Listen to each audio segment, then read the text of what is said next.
Hello friends, welcome back to my YouTube channel Srikanna styles. Friends, ఈరోజు నేను చూపిస్తున్నాను avocado sandwich. పిల్లలకి ఎంతో ఇష్టమైన అవకాడో శాండ్విచ్ని చూద్దాం. అవకాడోని తీసుకొని దాన్ని మిడిల్లోకి కట్ చేయాలి. Hello friends, welcome back to my YouTube channel Srikanna styles. Friends, ఈరోజు నేను చూపిస్తున్నాను అవకాడో శాండ్విచ్. పిల్లలకి ఎంతో ఇష్టమైన అవకాడో శాండ్విచ్ని చూద్దాం. అవకాడోని తీసుకొని దాన్ని మిడిల్లోకి కట్ చేయాలి.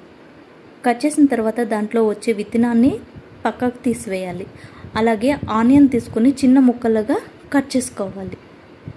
అలాగే ఒక టమోటాని కూడా చిన్న ముక్కలుగా కట్ చేసుకొని ఇక్కడ అవకాడోని స్మాష్ చేసేసుకొని మనం చిన్నగా తరిగి పెట్టుకున్న ఆనియన్ ముక్కల్ని అలాగే టమాటో ముక్కల్ని ఆ మిశ్రమంలోకి యాడ్ చేయాలి ఫ్రెండ్స్. ఆ తర్వాత పెప్పర్ పౌడరు, సాల్ట్ యాడ్ చేసి బాగా కలపాలి.